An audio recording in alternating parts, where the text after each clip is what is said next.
It was a tough start for Rodgers and his new cast of wide receivers. They combined for only 95 yards on 15 targets. Rookie Christian Watson dropped what could have been a 75-yard touchdown in the Packers' first offensive play of the game. Key hated it, and he was not targeted again until late in the fourth quarter. It was actually running back A.J. Dillon who led the Packers in target. Adam, we've mentioned the struggles at wide receiver, but the Packers are dealing with a number of injuries. What more can you tell us there? David Bakhtiari, Elton Jenkins, who didn't play last week against Minnesota, they were going through the open portion of practice and individual drills. Matt LaFleur non-committal about whether they'll be able to play on Sunday. Obviously, the Packers are hoping that both offensive linemen will be back, which would help fortify that offensive line, provide more time, give Aaron Rodgers some of the protection. That will be a bonus for this offense. And Allen Lazard was back at practice today, Laura. He's been dealing with an ankle injury, but the fact that he was back today is a pretty good indication that he could be ready to play on Sunday against the Chicago Bears. Yeah, that's a nice boost. Marcus, it's only been one game, I realize that, but how concerned are you about Green Bay? Concerned from the standpoint of time on task, right? And the one thing that's been frustrating me about this conversation is the comparison to the Saints game last year. It's a completely different team. A completely different dynamic. You're trying to usher in new guys that's going to be very important to what you do as the season goes along.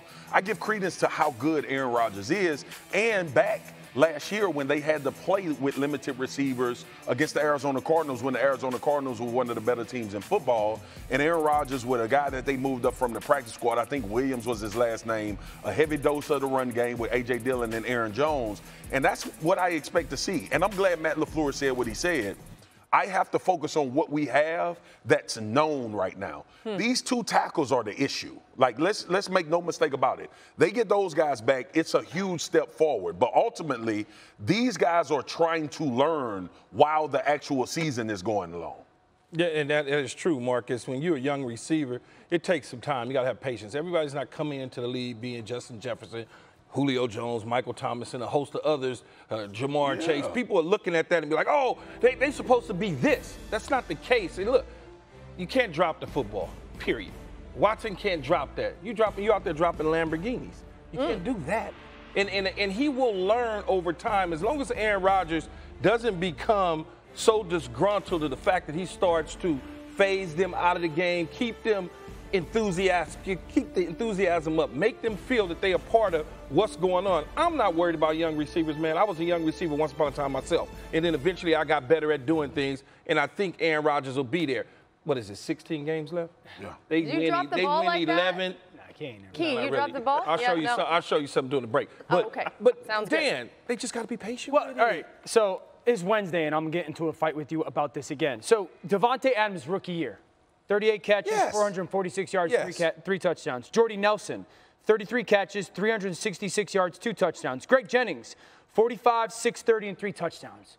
Okay, everybody at home has to change your expectations of what this Packers offense is going to be, certainly early on. Now, they don't have to do that internally, but this is not the same team, to your point, but your expectations are for them to be the same offense, Marcus. They missed those tackles more than they missed Davante Adams. And it's not even close. How do you? No. But let me ask you this, because damn right though. Because how do you draw the conclusion that I expected to be the same offense? Because everyone is having this conversation about Green Bay's offense and forgetting the fact that their 2 tackles and #1 receiver didn't play. If Stephon Diggs and Deion Dawkins don't play, they're going to be a different offense. I literally just said they went to Arizona without the requisite weapons at wide receiver and formulated a plan. But Marcus, that's a different offense than last year with the 2 tackles. All week you've talked about, well, he needed to spend more time with those young receivers. Yeah. Marcus, if Kansas City played a game without their #1 wide receiver and both tackles, their offense is going to struggle too. If the Rams play without 2 tackles and Cooper Kupp, their offense is going to struggle too. Let me ask you a question, because see, I'm glad we're on TV, and this is not supposed to be a debate or fight show. They've been fighting about this all week in the green room. Here's the problem that I have with what you're talking about, okay?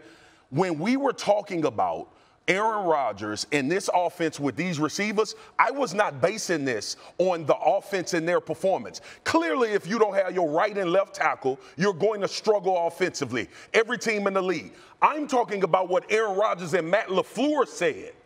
These guys are not in the right position. They don't understand how to play together yet. That's what I'm focused on. And that's fair. And I even mentioned that yesterday. That's fair that is the second time that's happened. I would say this. Green Bay is in a situation where after Aaron has said that twice, you either pull back your expectations. You know, naturally coaches go, are we giving them too much?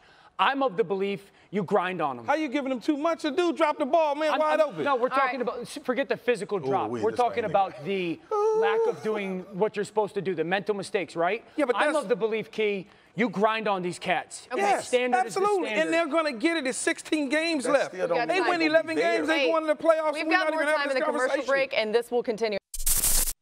Thanks for watching ESPN on YouTube. For live streaming sports and premium content, subscribe to ESPN+.